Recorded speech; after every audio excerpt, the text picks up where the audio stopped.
Hello and welcome to Tiny Desk Knitting with Emma. Today is the first installment of a very, I don't know if it's gonna be a long series, but it's definitely gonna be an incremental series. There will be 12, maybe 13 installments of this type of video this year. And well, if you're watching this video, you can probably see what it's about based on the title down below. I decided to challenge myself for 2022 to design a pair of socks for every month of the year. I'm actually doing 13 and I will explain why. So yeah, I kind of got into tweaking and then fully designing my own sock patterns last year. I started knitting socks a lot at the beginning of the pandemic just because I never had much use for knit socks before, and then I was home all the time and I was like, oh, I need some cozy socks. And I've always thought that knit socks weren't very practical to wear outside the house because they'll just get beat up by your shoes. But now that we all spend a lot of time inside, I feel like hand knit socks are a lot more of a useful thing. And in the end, I've knit I don't know, 30 pairs of socks in the last year probably. I have not blown through a single heel, yet knock on wood. And again, because I have so many pairs of socks, I rotate them a lot, so maybe it's just because I'm not wearing them enough, but I also don't wear them very much outside, in my boots or anything. Boots really do a number on socks, because your back of your heel is rubbing up against the boot, whereas open heeled shoes, that's not really a type of shoe, but mules, those are it's an old type of shoe. My house slippers are wool felt clogs that have an open heel kind of. They have a tiny little lip on the back of the heel. I may have shown them on my channel before. They're made by Glare Ups, and they're there's a rubber sole on the bottom, and then there's a wool felt on the top. Anyway, okay, so about my 2022 sock design challenge. I decided to do this a while ago. I thought it'd be fun. I really want to actually try to practice pattern releases and that kind of thing. One of my roommates is a graphic designer, and so I finally have someone to show me how to make a nice, PDF of a design, rather than just kind of faffing about in Canvas or Canva.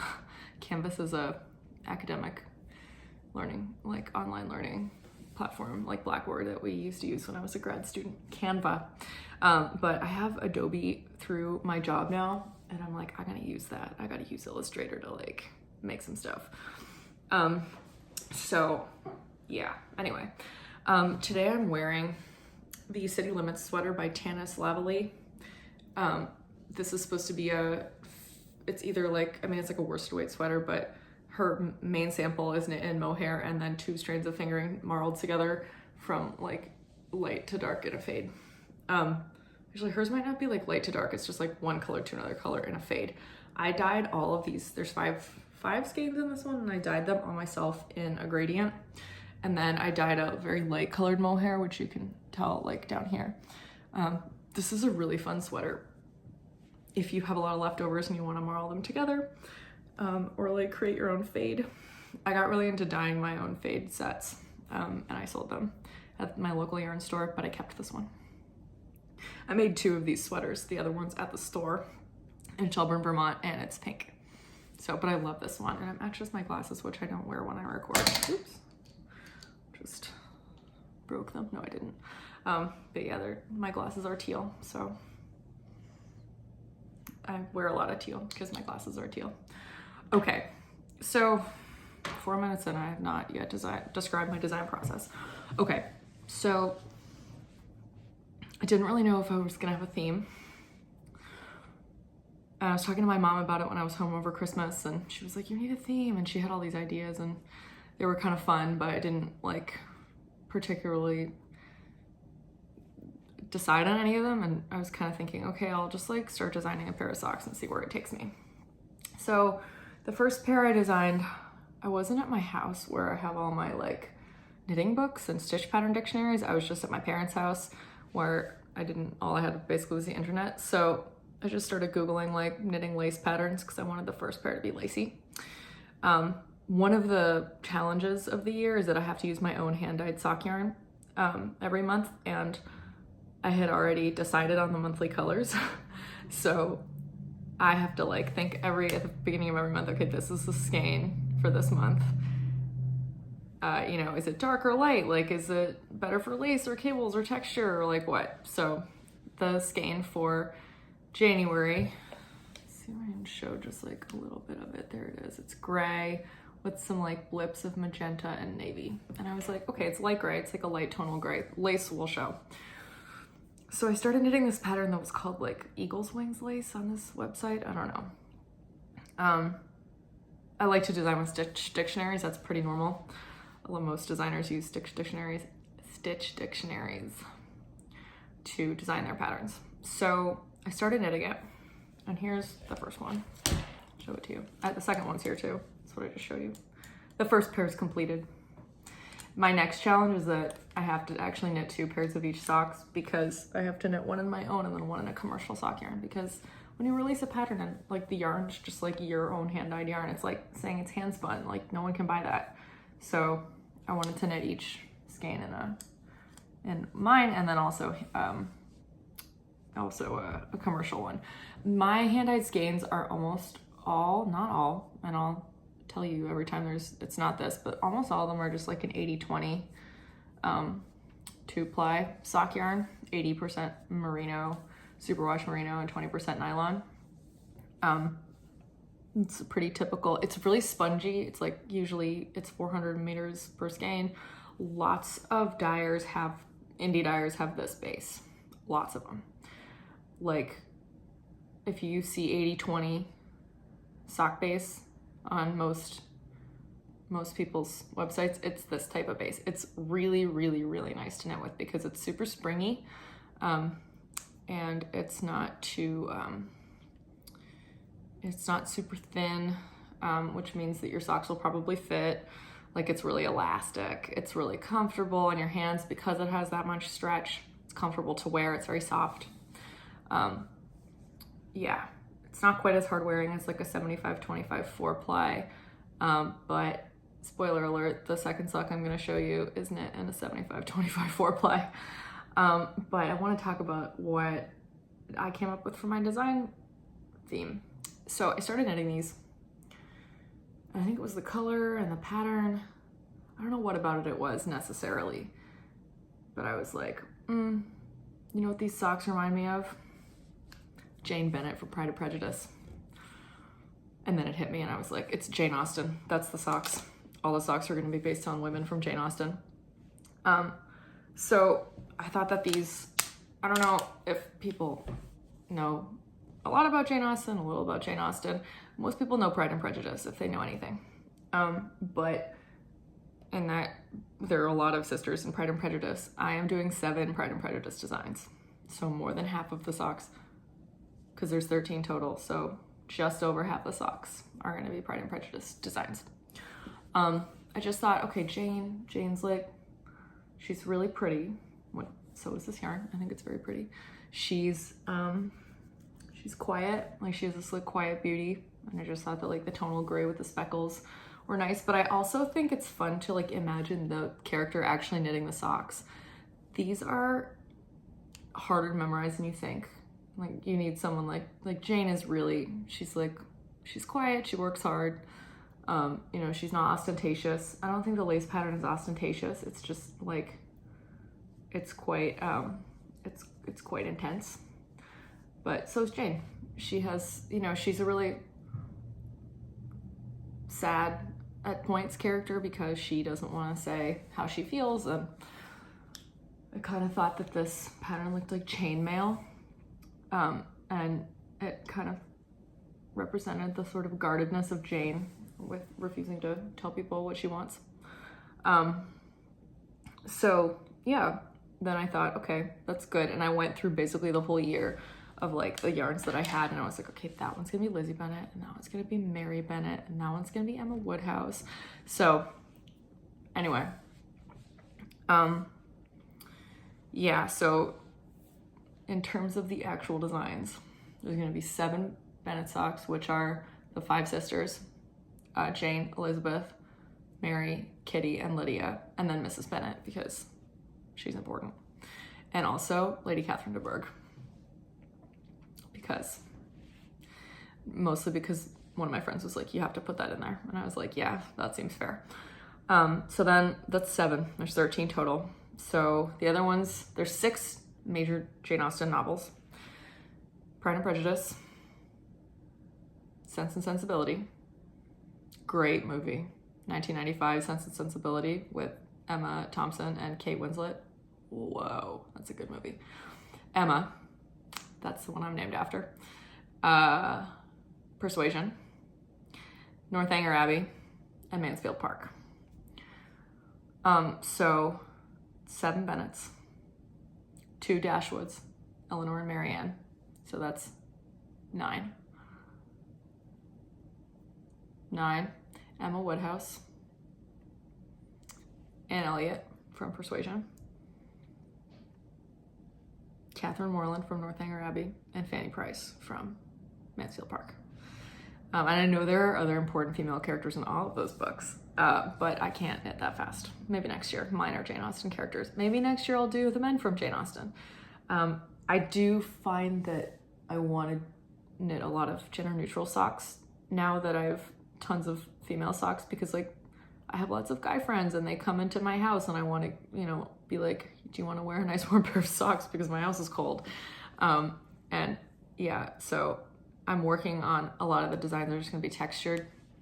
Not a lot of them, but definitely enough of them will be kind of like, okay, so here's the Jane Austen heroine design, not necessarily heroine, Jane Austen female character design, and then here's the version in like a neutral color that, you know, in a men's size. So all the patterns are going to include 3 sizes, 56 stitches, 64 stitches, and 72 stitches, or like thereabouts. If the stitch pattern's like 9 stitches, might be a little bit adjusted, but there will be small, medium, and large. And while I acknowledge that there are not that many people whose legs are like narrow enough for 56 stitch socks, you could consider, like if you're knitting with like a thicker sock yarn, like 2 Cool sock is sport weight, or like any kind of other sport weight, you might want to go to the smallest size, like if you're using a slightly larger needle. Okay. I'm gonna show you the next sock. I should have like made an agenda for this. As I've shown before, my sock blockers have these little carabiners on them, which makes them sort of loud. This sock is unblocked because I'm still working on the second one, but this is the second sock, and this is a 72 stitch sock, and it's got a longer foot. This actually fit a man when he tried it on. My roommate's boyfriend was here and he was like, do you have any that would fit me? And I was like, you can try this one on, it's a work in progress, so there's only one, and it fit him. And I was like, great. You can actually see the lace a little bit better here because this is a 75-25 or 4-ply. This is from Snallygaster Fibers, and the colorway is called Avada Kedavra. One of my friends got me this for Christmas because he thought the colorway name was fun. And I was like, I'm not intentionally using this for like the farthest thing from Harry Potter, which is Jane Bennett, but I think it's fun. It's a fun name. So this one has slip stitch heel, regular heel turn. You're always obviously welcome to substitute whatever heel you want. This is an I have partridge heel, so it's slip stitches, but they're opposite. My mom always does an I have partridge heel. I'm just learning the shadow wrap heel this week. I just completed my first shadow wrap heel today, and I'm so excited. It was so much fun. It's just like a little different from this, and it's also like a nice way to do toe-up socks where you make sure you don't run out of yarn because you're not doing an afterthought heel. It's a nice way to do a contrasting heel. It's a nice way to do a heel for self-striping yarn. It's a good fit. Like heel flap and gusset's a good fit because you got more stitches here because of your gusset, but like I find the afterthought heels are perfectly pleasant most of the time. So it doesn't really feel to me like it pulls across the sock. If you want to know what the shadow wrap heel is, it's a type of short row heel, and it's been around for a little while, but Denise, Earth Tones girl, she just did like a big series on how to knit it on her channel in the past year, and it's so helpful. She also has a pattern, so I'm gonna link both those below in the show notes. Okay, so what else do I have to say? If you want to test knit my socks, there's a test knitting form. It's the first link in the show notes. It's the test knitting form. You can test knit. Like, I mean, at some point I'm just gonna close test knitting, like for each month. There's gonna be a new test call for each month, but if you just write in the notes that you want to be included on all of them, that's fine. I mean, you know, if you really want to knit all the socks, I don't want to just like send everyone the pattern for free. Not that I mind that much. And if you don't finish it, it's no big deal. You can use any yarn you want. You can use any heel you want. You can modify the pattern if you want. Make shorties. I don't know, just do it on the front of the sock. Seriously, do what fits you best. Here I've done 2 examples of cuffs. So this one's a twisted rib 1x1, and this is just a regular 2x2 rib. You can make, again, you can make them as long or short on the leg as you want. And you can use any yarn you want. It's up to you. So these are lace. Next month will also be lace, but they'll be a lot easier. And March is texture. And that's what I'll tell you so far. Yeah, I have a whole schedule. I will say that the next month is Kitty Bennett. I'm not doing all the Bennetts first. I'm just doing these 2 first. And I'm gonna show you the yarn. The socks are already done, but this is the yarn for Kitty Bennett's socks. Also an 80/20. If you wanna know what an 80/20 looks like up close, there it is. 2-ply, real spongy, super springy. You can also do contrasting heels and toes and cuffs. I am not doing those on every sock, but sometimes the socks set, like sock yarn that I made has a contrasting mini that I made with it. So I will be using the minis on those socks. I might use some minis for heels, toes, and cuffs with the commercial yarn too, as long as it's also a commercial yarn, because it would feel weird if you couldn't buy it. I don't know, maybe I won't care about that. Maybe like, yeah. I love contrasting heels, toes, and cuffs. I think it's really cute on most socks. I didn't think Jane was necessarily a contrasting heels, toes, and cuffs kind of gal. I feel like I should also always talk about adaptations, film adaptations of these stories. Everybody's seen Pride and Prejudice. I mean, not everybody has seen Pride and Prejudice. Most people, if they've heard of Jane Austen, that's like the one that they're familiar with. So there's a 1995 movie. No, 1995 was the miniseries, and 2005 was the movie. I am highly partial to the miniseries, as many people who are over the age of like 20 are. I didn't see the movie for a long time after it came out. I only had seen the miniseries, and then I watched the movie later. And I was like, this is ridiculous. Mr. Darcy would never say, "You have bewitched me" to anyone. So, but I think it's a nice movie, and I think it's well cast. I think the choice for Jane Bennett as Rosamund Pike as Jane Bennett in the 2005 movie was really much better than the choice for the 1995 version of Jane Bennett, which is a mean thing to say. But I don't know. I thought the casting was good in that instance. And I thought Keira Knightley was good as Lizzie Bennett. She's just not as good as Jennifer Ale, because Jennifer Ale is Lizzie Bennett. Oh my gosh. When I was a kid, I mean, not like a kid, but like 15, after I read Emma, and after I had read Pride and Prejudice, I was really angry that I was named after Emma, because I thought she was mean. She is. She's terrible. She's not a good person. But my parents said, well, like, Lizzie doesn't have any flaws. I mean, she's prejudiced, but she, against somebody who was mean, but like, Lizzie's great. Like, Emma Woodhouse is very special because she has to learn from her mistakes, and she has to sit with her discomfort after being told she did a bad thing, and she has to accept that criticism, and she comes out a better person for it. So that's why they picked Emma, and I thought that was nice. Also, I was named Emma. They thought it was like a really bespoke name because I was named Emma in 1993 when I was born, and then they did not know that Emma was like peaking in 1994 for the first time in like 100 years. So I went to school with like 15 other Emmas, and now it's like one of the most popular names in the world, in the English-speaking world. So that's fun. Yeah, so next month is Kitty Bennett, and that's also lace, but it's once again a much easier pattern. keeping in mind that I am thinking about what the characters would actually knit. Kitty's has to be easy because she's not very smart. Poor Kitty. I feel bad for Kitty, but she's not a very interesting character because she's just not like, she doesn't really have very much of her own personality. She just follows around her younger sister who's terrible. But like she likes parties and fancy dresses, and like so do lots of girls and so do lots of guys. So like who cares? Who should judge Kitty? She's not like, Lydia is like does terrible things, but Kitty just kind of follows her. So next month's Kitty.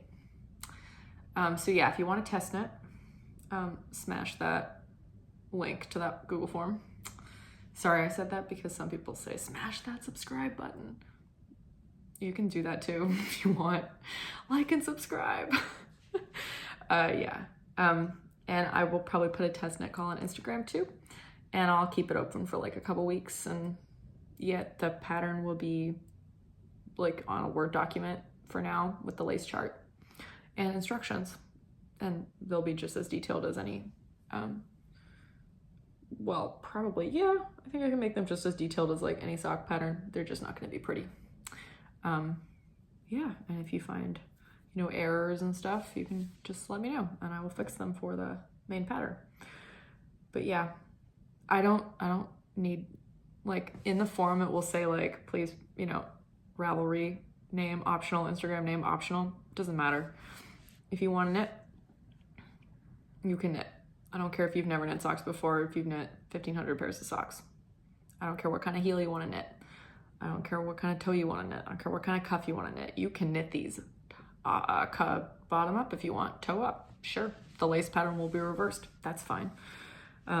Truly, it's up to you. This is not an intuitive lace pattern. Like I said, it's kind of hard to memorize. It's only 8 stitches wide, and it's 8 by 8. It's 8 stitches long and 8 stitches wide. But it's offset, as you can see. It's like boom, boom, boom, boom, boom, like that.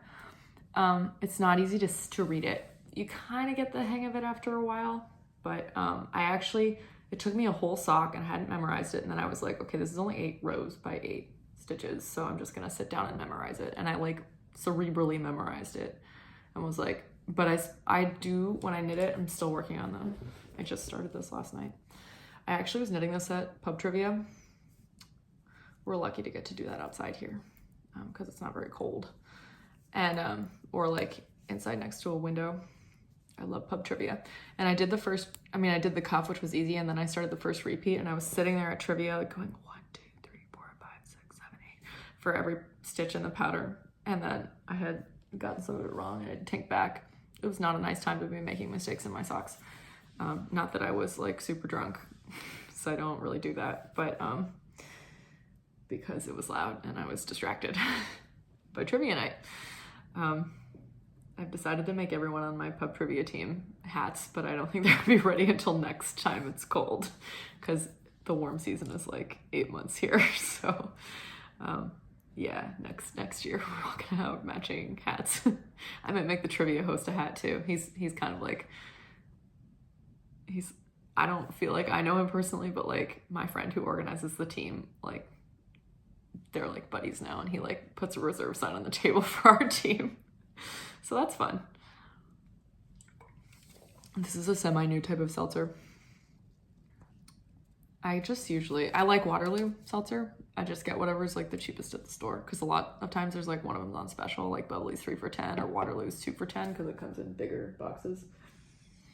Yeah, I don't like LaCroix anymore. It doesn't have enough flavor. Drop your favorite seltzer in the comments if you like seltzer. Okay, this is long enough. I mean, it's not that long, but it's long enough. So thank you for watching. If you'd like to test knit, click the link below. And this has been Tiny Desk Knitting with Emma. Bye.